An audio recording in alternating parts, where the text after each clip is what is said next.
Formula KTR గారి మీద పెట్టిన ఫేక్ కేసు, ఈ ఫేక్ కేసులన్నింటి సుప్రీంకోర్టులో పెట్టి కొట్లాడడానికి, అదేవిధంగా హైకోర్టులో ఢిల్లీలో ప్రత్యేక విమానంలో వాళ్ళని తీసుకొచ్చి కొట్లాడడానికి మీరు ఖర్చు పెట్టింది 17,07,00,000. రేవంత్ రెడ్డి గారు, మీరు కూడా ఒక అమ్మాయికి తండ్రి. నేను ఒక ప్రశ్న అడుగుతున్నా. చిన్న అమ్మాయి ఏడుస్తూ ఉంది. సరే, మీరు హోంమంత్రిగా అమ్మాయికి ఇంటికి పోవడం కష్టం అనిపిస్తే కనీసం ఆ తల్లితో ఫోన్లోనే మాట్లాడాల్సి ఉండే. ఒక ఇంటెలిజెన్స్ ఎస్ఐని పంపించి, ఓ మహిళా ఎస్ఐని పంపించి వాళ్ళ ఇంటికి గౌరవ ముఖ్యమంత్రి గారు మాట్లాడతారంటే 2 నిమిషాల వాళ్ళు అయ్యో ముఖ్యమంత్రి మాట్లాడుతూనే ఉంటాడు. మీరు ఆ ప్రయత్నం చేయలేదు. పక్కా పెడదాం. ఏమండి రేవంత్ రెడ్డి గారు, నిన్న హైకోర్టులో ఆ పీపీకి ఆ ఒక్క పీపీకి సపోర్ట్గా ఆ సిద్ధార్థ లూత్రానో ఈ అభిషేక్ మను సింఘ్వీనో వాళ్ళ కోట్ల రూపాయలు ఇస్తున్నారుగా మీరు. సిద్ధార్థ లూత్రానో అభిషేక్ మను సింఘ్వీనో ఇదే నిరంజన్ రెడ్డిని నువ్వే ఎంగేజ్ చేసి ఉండొచ్చు కదా. నువ్వు ఎంగేజ్ చేయలేదు కాబట్టి ఆయన బండి ఎంజాయ్ చేసుకున్నాడు. ఓపెన్ చెప్తాను, కుల్లం కుల్లా ఇక్కడ. పాపం ఆ విక్టిమ్స్, ఆ బాధితురాలు వాళ్ళ తల్లి, వాళ్ళిద్దరూ ఎవరు అయ్యో ఈ ప్రభుత్వం మీకేం న్యాయం చేయదు, న్యాయం చేసేటోళ్ళు ఉంటే మొదటి రోజే ఆ బండి భగీరథను తీసుకొచ్చేటోళ్ళు, వీళ్ళు మీకు న్యాయం చేయరు అని ఎవరో అడ్వైజ్ చేస్తే వాళ్ళు డబ్బులు ఎక్కడి నుంచో కలెక్ట్ చేసుకొని ఒక మంచి లాయర్ను పెట్టుకున్నారు. ఆయనకి ఇచ్చిందో లేదో కూడా నాకు తెలియదు. చాలా గొప్పగా ఆ లాయర్ గారు ఆర్గ్యూ చేశారు. ఇదే పీపీకి వదిలేసి ఉంటే మాత్రం ఇలా బండి సాయి భగీరథ్ మళ్ళా వచ్చి దబంగ్ లాగా రోడ్ల మీద తిరిగేటోడు, మంచిగా గ్యాంగ్ను తీసుకొని తిరిగేటోడు. దేశంలో న్యాయం బతికే ఉన్నది. వాళ్ళకు కొంత కామన్ సెన్స్ ఉండి అయ్యో ఒక మంచి లాయర్ని పెట్టుకుంటే బాగుంటుంది అని అనుకున్నారు కాబట్టి వాళ్ళు ఈరోజు ఇట్లా చేశారు. లేకపోతే ఈ కేసు పోయేది. సో నా ప్రశ్న ఏంటంటే, మీరు బీఆర్ఎస్ నాయకులను జైళ్ళల్లో వేయించడానికి 17,07,00,000 పెట్టినా అన్నారు కదా. ఈ అమ్మాయి కోసం ఒక అడ్వకేట్ జనరల్ని దింపలేకపోతారు కదా మీరు. Advocate general, additional advocate general వాళ్ళనైనా దింపాలే కదా ఈ పీపీకి తోడుగా. ఎందుకు మీరు ఇంత ఘోరంగా వ్యవహరిస్తున్నారు? మళ్ళీ చెప్పుడు మాత్రం నేను ఇమీడియట్గా చేసిన, నేను ఇప్పుడే చేస్తా, నాకు సంక్షేమం ముఖ్యం, నాకు ఇవన్నీ తెలియదు, 18 గంటలు రివ్యూ చేస్తున్నా. ఏంది 18 గంటల రివ్యూ? నీ గుండెలో వీళ్ళకు న్యాయం చేయాలని ఇంటెన్షన్ లేకపోతే? పోలీసు వాళ్ళు ఆర్ గవర్నమెంట్ ఎంప్లాయీస్ ఎప్పుడు కూడా సీఎం మనసులో ఏముందనే చూస్తారు. నువ్వు 18 గంటలు రివ్యూ చేసినావా, 180 గంటలు రివ్యూ చేసినావా, లేకపోతే 18,000 గంటలు రివ్యూ చేసినా ఎవ్వరు చూడరు. సీఎం మనసులో ఏముంది, సీఎం మనసులో సత్వర న్యాయం జరగాలని ఉంది, లేకపోతే టాలరేట్ చేయడు ఈయన అని అనుకుంటే పోలీసులు సచ్చినట్టు నిందితుని పట్టుకొస్తారు. ఎక్కడ ఏ పొక్కల జర్నలో కూడా పట్టుకొని వస్తారు. సీఎం మనసులో పాపం నా మైడియా అని ఉంటే, సీఎం మనసులో ప్రధానమంత్రితో పాటు మీరు కూడా బండి సంజయ్ గారితో కూర్చొని జోకులు వేసుకుంటూ కడుపుబ్బా నవ్వుతూ ఉంటే పోలీసు వాళ్ళకి ఏమనిపిస్తుంది? అమ్మో సీఎం గారు బండి సంజయ్ ఇద్దరు దోస్తులేమో, మనం ఇప్పుడు బండి భగీరథను పట్టుకొని వస్తే సీఎం గారు మమ్మల్ని అరుస్తారు అని నేను ఆయనకు హెల్ప్ చేయమని చెప్పినా కదా, మీరు వాడిని ఎందుకు పట్టుకొని వచ్చిందని నలుగురిని సస్పెండ్ చేస్తారు అన్న భయం పోలీసు వాళ్ళు ఉంటుంది. ఎందుకంటే police is a regimented organisation. Police act upon the orders. Police understand the intention of the leader of the force. And you are the leader of the force because you are Home Minister. They look at your intention. What is there in your heart? What is coming out of your mouth? What does your demeanor say? How are you behaving in people? That is what police will see, or any other government officers for that matter. మీరు చేయలేదండి ఆ పని. మీరు nothing doing one పట్టుకోరండి, లేకపోతే మీ ఉద్యోగాలు పోతాయి, పేట్ బషీరాబాద్ నేను suspend చేస్తున్నా, అది చేస్తున్నా, ఇది చేస్తున్నా. వాళ్ళు సస్పెండ్ చేయాలని కాదు, రేపు వాళ్ళు ఇప్పుడు మీరు ఎలాగో వాళ్ళని కాపాడుకుంటూ వస్తున్నారు. నిన్న బెంగాల్లో ఏమైంది, ఆర్జీ కార్ కేసులో 3 పోలీసులను సస్పెండ్ చేసిండు. పక్కన ఆంధ్రప్రదేశ్లో కామేశ్వరి జతాని కేసులో ఐపీఎస్ ఆఫీసర్లను సస్పెండ్ చేసి వాళ్ళ మీద ప్రొసీడింగ్స్ ఇనిషియేట్ చేసిండు. రేపు బీఆర్ఎస్ కూడా ఇదే పని చేస్తుంది. నేను మళ్ళీ చెప్తున్నా, పోలీస్ అధికారులారా మీకు చేతులు జోడించి చెప్తున్నా, మీ ఒక మాజీ సహచరుడిగా మళ్ళీ చెప్తున్నా, దయచేసి తప్పులు చేయకండి.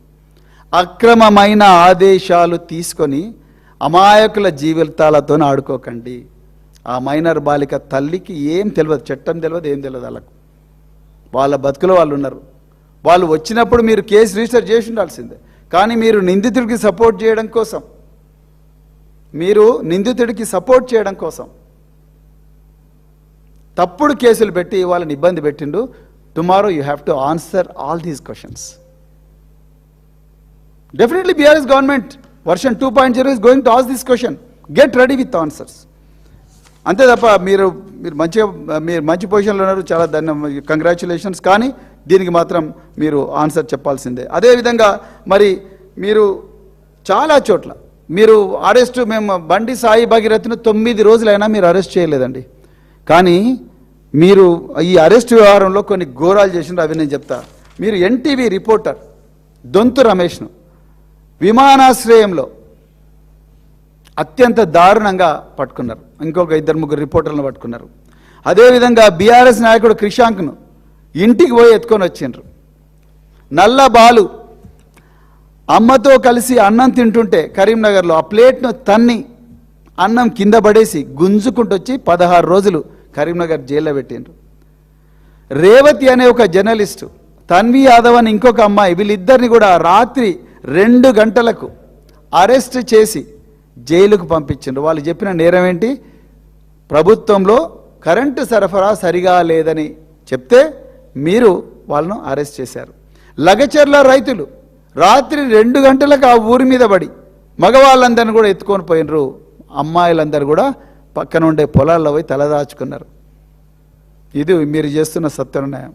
మరి ఆ విషయంలో ఇంత స్పీడ్గా యాక్ట్ చేసిన, ఇమీడియట్గా యాక్ట్ చేసిన అంటున్నారు కదా రేవంత్ రెడ్డి గారు. మరి ఈ విషయంలో బండి సాయి భగీరథ్ గత 9 రోజులుగా ఎందుకు దొరకడం లేదు పోలీసు వాళ్ళకు? మీరు ఇలా అంటున్నారు. నిన్న అన్నారు, ఏమన్నారు? నేను హోంమంత్రి సంజయ్ గారికి చెప్తున్నా తీసుకురావాలన్నారు. ఇవాళ న్యూస్ వస్తూ ఉన్నది, రూమర్సో మరి ఎంతవరకు నిజమో మనకు తెలియదు. ఆయన మేడ్చల్ కోర్టులో ప్రొడ్యూస్ చేసేదాకా మనకు తెలియదు. కానీ ఆయన ఇవాళ సరెండర్ అవుతాడు, దొరికిండు, అది ఇది అని అంటున్నారు. అంటే మీరు నిన్న స్టేట్మెంట్ ఇచ్చిండ్రు, ఆయన ఇవాళ వస్తున్నాడు. అంటే ఈ రాష్ట్రంలో బండి సాయి భగీరథ్ ఎక్కడ తలదాచుకున్నాడు అన్న విషయం కేవలం 2 వ్యక్తులకే తెలుసు. ఒకటి బండి సంజయ్ గారు, రెండోది రేవంత్ రెడ్డి గారు. వీళ్ళిద్దరికే తెలుసు, ఇంకెవరికి తెలియదు. అంతే కదా. మరి దీంట్లో ఇంకా వేరే ఆలోచన ఏముంటుంది మీరు చెప్పండి. సో ఈ విధంగా మరి అలాగే కరీంనగర్, మీరు ఇంకొక మాట కూడా అన్నారు నిన్న వేటింగ్ న్యూస్లో. ఈ పాడి కౌశిక్ రెడ్డి మొన్న కరీంనగర్లో ఒక ప్రెస్ మీట్ పెట్టిండు. ప్రెస్ మీట్ పెట్టగానే my dear friend Bandi Sanjay వచ్చి ఆయనదైన తరహాలో ఆయనకు జవాబు చెప్పిండు అన్నాడు. ఆయనదైన తరహాలో జవాబు చెప్పడం అంటే ఏంటి? 30 మంది గంజాయి తాగిన గుండాలను చేతిలో మారణాయుధాలు ఇచ్చి వాళ్ళను Karimnagar MLA government camp office అద్దాలు వలగొట్టి పాడి కౌశిక్ రెడ్డిని చంపాలని ప్రయత్నం చేసి ఆయన కారును మొత్తం ధ్వంసం చేసిండ్రు. మీరు నవ్వుకుంటూ ఆన్సర్ చెప్పారు. నిజంగా సిగ్గుపడాలి రేవంత్ రెడ్డి గారు. మీరు హోమ్ మినిస్టర్ అండి. ఏం యాక్షన్ తీసుకున్నారు మీరు పోలీసుల మీద? మీకు ముందస్తు సమాచారం లేదా? అసలు బండి సంజయ్ గారికి స్క్రిప్ట్ ఇచ్చింది ఎవరు? కేటీఆర్ గారిని తిట్టమని చెప్పండి. దేవనపల్లి కవిత గారికి స్క్రిప్ట్ ఇస్తున్నది ఎవరు? ఈ విధంగా మాట్లాడమని. ఈ నాయకులకందరికీ ఈ విధంగా మాట్లాడండి స్క్రిప్ట్ ఇస్తున్నది ఎవరు? మీరే కదా. ఇచ్చి మళ్ళీ వీళ్ళని పంపించి బిడ్డ ఇట్లా మాట్లాడితే నీకు ఇట్లా అవుతుంది అని చెప్పడం. సో ఇవన్నీ కూడా జరుగుతూ ఉన్నాయి. అందుకొరకే తెలంగాణ ప్రజలారా, యాక్చువల్గా ఇది పెట్టాలని అనుకోలేదు, కానీ మీకు ఒక్కసారి మళ్ళీ వాస్తవాలు మీ దృష్టికి తీసుకురావాలి అన్న ఉద్దేశంతోనే ఇది పెట్టడం జరిగింది. మరి దాదాపు 9 రోజులైంది. మరి ఇంకా ఏం జరుగుతుంది ఏంటి అనేది మీరే రోజు చూస్తుంటారు. కానీ ఈ అమ్మాయికి ఇంకొక విషయం చెప్తున్నా. మీరు చాలా సిట్లు వేశారు. మీరు ట్యాపింగ్కో సిట్ వేశారు, ట్యాపింగ్కు 2వ సిట్టు కూడా వేశారు. అదేవిధంగా మన మొయినాబాద్లో డ్రగ్స్ కేసు జరిగితే దాని మీద కూడా సిట్ వేశారు. కానీ ఈ సిట్టులో కేవలం రితురాజ్ గారిని మాత్రమే సిట్టులో ఆఫీసర్గా పెట్టారు. నా రిక్వెస్ట్ ఏంటంటే, ఒక మాజీ పోలీస్ అధికారిగా దయచేసి ఒక అద్భుతమైన కన్విక్షన్స్ తీసుకొచ్చిన పబ్లిక్ ప్రాసిక్యూటర్ ఎవరు ఉంటే ఆయన కూడా పెట్టండి. ఆల్రెడీ దీంట్లో డిలే అయిపోయింది. మొదట బాధితురాలు ఇచ్చిన స్టేట్మెంట్కు, ఇప్పుడు ఆమెతో రికార్డ్ చేయించిన 164 స్టేట్మెంట్కు వేరియేషన్ ఏమైనా వస్తే అది డిఫెన్స్ వాళ్ళకి లాభం అవుతుంది. అది కావాలని మీరు డిలే చేసిండ్రు. ఇది దీంట్లో గేమ్. కావాలని డిలే చేసిండ్రు. స్టేట్మెంట్లో రేట్లో తేడా వస్తే ఇగో మీ లార్డ్షిప్ అని చెప్పి వాళ్ళు కోర్టులో వాదించడానికి, డిఫెన్స్ వాళ్ళు వాదించడానికి అవకాశం ఇచ్చే విధంగా మీ పోలీస్ డిపార్ట్మెంట్ ప్రవర్తన నడిచింది. మా రిక్వెస్ట్ ఏంది ప్రజలందరి ద్వారా, ఆ రితురాజు గారి టీంలో దయచేసి ఒక పబ్లిక్ ప్రాసిక్యూటర్ గారిని కూడా పెట్టే విధంగా ప్రయత్నం చేయండి. మంచి ట్రాక్ రికార్డ్ ఉన్న పబ్లిక్ ప్రాసిక్యూటర్ చాలామంది ఉన్నారు. వారిలో ఎవరినైనా ఒకరిని పెట్టి మంచి కన్విక్షన్ వచ్చేటట్టు చూడండి నిందితుడికి. అదేవిధంగా మరి గౌరవ హోంమంత్రి బండి సంజయ్ గారు నిన్న సిటీ సివిల్ కోర్టుకు ఒక గ్యాగ్ ఆర్డర్ తీసుకొచ్చారు. మీడియా వాళ్ళు ఎవరు కూడా తన న్యూస్ రాయకూడదు, అదేవిధంగా సోషల్ మీడియాలో రాయకూడదు, అది రాయకూడదు, వారు హోంమంత్రి కాబట్టి వారి దగ్గర ఏమంటారు రిసోర్సెస్కు ఏమీ కుదవలేదు కాబట్టి ఆయన పోయినారు. మరి ఈ అమ్మాయి ఎప్పుడు తీసుకురావాలి? ఈ అమ్మాయికి ఎవరు తోడు? ఈ అమ్మాయి ఎట్లా తీసుకొస్తుంది గ్యాగ్ ఆర్డర్? చిన్న పాప ఇంటి నుంచి బయటకు వస్తుందా? రేవంత్ రెడ్డి గారు ఎక్కడ పోయినారు? మీ women and child welfare minister Seethakka గారు ఎక్కడున్నారు? సీతక్క గారు ఆమె కూడా తల్లే కదా. ఆమె వాళ్ళ ఆఫీసర్లు వచ్చి ఈ అమ్మాయి తరపున అదే సిటీ సివిల్ కోర్టులో మా అమ్మాయి వీడియోలు కూడా సర్క్యులేట్ అవుతున్నాయి, ఇది పోక్సో సెక్షన్ 24 ప్రకారం నేరం, ఈ ఐటీ యాక్ట్ ప్రకారం నేరం అని చెప్పి వాళ్ళు కూడా చెప్పిండొచ్చు కదా. వాళ్ళు కూడా ఒక ఈ అమ్మాయి తరపున పిటిషన్ ఫైల్ చేసి ఉండొచ్చు కదా. ఆ అమ్మాయి సైన్ పెట్టకపోయినా మినిస్టర్ గారు సంతకం చేసి పెట్టించో సీతక్కనే ఇచ్చిండొచ్చు కదా ఈ అమ్మాయి తరపున ఒక తల్లిలాగా. ఎందుకే లేదు అంటే బండి సంజయ్ గారేమో ఆయన కోర్టుకు పోయి ఆర్డర్ తెచ్చుకున్నాడు, పోతాం ఖతర్నాక్ అన్ని ఛానల్ మరి బంద్, కంటెంట్ కూడా తీసేయండి అన్నారు. ఠీకే తీసేయండి, ఆయన తీసేయాలంటూ తీసేయండి. కానీ మరి ఈ అమ్మాయి తన కంటెంట్ తీయమని ఎవరు అడగాలి? ఈ అమ్మాయి తరపున మీరు కదా అడగాల్సింది. మొన్న ప్రెస్ మీట్లో మేము ఇదే వేదికగా చెప్తే బీఆర్ఎస్ పార్టీ మొదటి నుంచి కూడా ఇదే చెప్తున్నది, మీరు చెయ్యని పనులన్నీ కూడా, మీరు చేయాల్సిన పనులన్నీ కూడా మీకు గుర్తు చేయడం కోసమే ప్రెస్ మీట్లు పెడతా ఉన్నాం. మరి ఆ అమ్మాయి తరపున మీరు సిటీ సివిల్ కోర్టు ఆర్డర్ తీసుకొచ్చి ఆ అమ్మాయి కూడా ఒక గ్యాగ్ ఆర్డర్ తీసుకురావాలి కదా. ఎందుకు తీసుకురాలేదు? సీతక్క గారు మీదే రెస్పాన్సిబిలిటీ, ఇది రేవంత్ రెడ్డి గారు మీదే రెస్పాన్సిబిలిటీ, మీరే తల్లి కావాలి, మీరే తండ్రి కావాలి, పోయి తీసుకురావాలి ఆర్డర్. ఇప్పుడు పోలీస్ అధికారులు ఏమంటున్నారు? మాకు కోర్టు ఆర్డర్ వస్తే తప్ప మేము గూగుల్కి రాయలేము, కోర్టు ఆర్డర్ వస్తే తప్ప ట్విట్టర్కి రాయలేము, కోర్టు ఆర్డర్ వస్తే తప్ప యూట్యూబ్కి రాయలేము అంటున్నారు. ఇదే మాట మీకు అందుకోసమేనా జీతాలు ఇచ్చి మేపుతున్నది? ఎందుకోసం ఇస్తున్నారు? 4,000 కోట్లు ఇస్తున్నారు మీకు, ప్రతి నెల కూడా 4,000 కోట్ల జీతం ఇస్తున్నారు. మళ్ళీ మీకు కోర్టు ఆర్డర్ కావాలన్నా ఉల్టా? అంటే కోర్టులో మళ్ళీ మేము పైసలు పెట్టాలి, పెట్టి ఆర్డర్ తీసుకురావాలి, తీసుకొచ్చి మళ్ళా దీన్ని ప్రచురించకండి అని చెప్పి చెప్పాలన్నా? అంటే ఆ అమ్మాయి జీవితాన్ని ఆమెనే రక్షించుకోవాలి. అడ్వకేట్ జనరల్ని పెట్టవు, ఎక్కడ డబ్బులు పెట్టకూడదు అక్కడనేమో 17 కోట్ల 7 లక్షల రూపాయలు సుప్రీంకోర్టు అడ్వకేట్ల మీద పెడతావు. కానీ ఈ అమ్మాయి మీద కనీసం మీ పబ్లిక్ ప్రాసిక్యూటరో, మీ అడ్వకేట్ జనరలో, లేకపోతే మీ జీపీ ఫర్ హోమో ఎవరో ఒకరు పోయి గవర్నమెంట్ లీడర్లు పోయి ఆ సిటీ సివిల్ కోర్టులో కూర్చొని తీసుకురావచ్చు ఆర్డర్. అది మీరు చేయరు, అది మళ్ళీ ఒకరు చెప్పాలి. అంటే ప్రధానంగా మేము చెప్పాలనుకున్న తెలంగాణ ప్రజలకు ఏంటంటే మన ధన మాన ప్రాణాలకు మనమే రక్షణ, మీరే రక్షించుకోండి. నా లోకంలో నేను బతుకుతా, మీ లోకంలో మీరు బతుకోండి. నాకు ఇష్టమైన వాళ్ళకే నేను డబ్బులు ఇస్తా, నాకు ఇష్టమైన ప్రాజెక్టులు నేను చేసుకుంటా, అందులో కమిషన్లు తీసుకుంటా, ఢిల్లీకి మూటలు అప్పచెప్తా.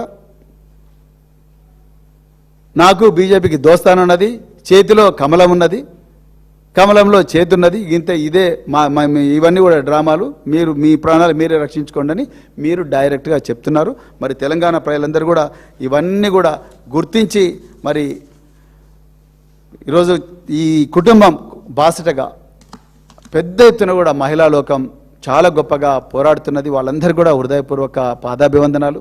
అదేవిధంగా ఈ విషయంలో చాలామంది జర్నలిస్టులు వాళ్ళ మేనేజ్మెంట్ నుంచి ఎన్ని ఇబ్బందులు ఉన్నా కూడా వాళ్ళకి తోచినంత, వాళ్ళకు కూడా పిల్లలు ఉన్నారు, వాళ్ళకు కూడా బిడ్డలు ఉన్నారు. సో వాళ్ళందరినీ కూడా వాళ్ళందరూ ఉన్నారు కాబట్టి ఆ ఎంపతితోని, మానవతా దృక్పథంతో మీరందరూ కూడా న్యూస్ రాస్తున్నందుకు మీకు కూడా హృదయపూర్వక ధన్యవాదాలు. మరి ముఖ్యంగా సోషల్ మీడియా వారియర్స్ దేశవ్యాప్తంగా I really from bottom of my heart I thank you very very much, million times I thank you, we thank you from BRS party for taking this message across the country, from Kashmir to Kanyakumari, from Nagaland to Gujarat. Everybody is talking about this case. So only because of social media, because Honorable Prime Minister Narendra Modi ji, Amit Shah and the Union Home Minister for State, all these people are blocking the news in the media. But social media, all channels, I don't want to name one particular channel, but all of you have been launching a valiant struggle, and thank you, waging a valiant struggle, and thank you very much from bottom of heart. And with this I end my this press conference. దయచేసి ఇంత ఓపికగా ఈ విషయాన్ని తెలంగాణ ప్రజలకు చెప్పే ప్రయత్నం చేసినందుకు మీకు మరొక్కసారి భారత రాష్ట్ర సమితి తరపున ధన్యవాదాలు. జై తెలంగాణ, జై కేసీఆర్.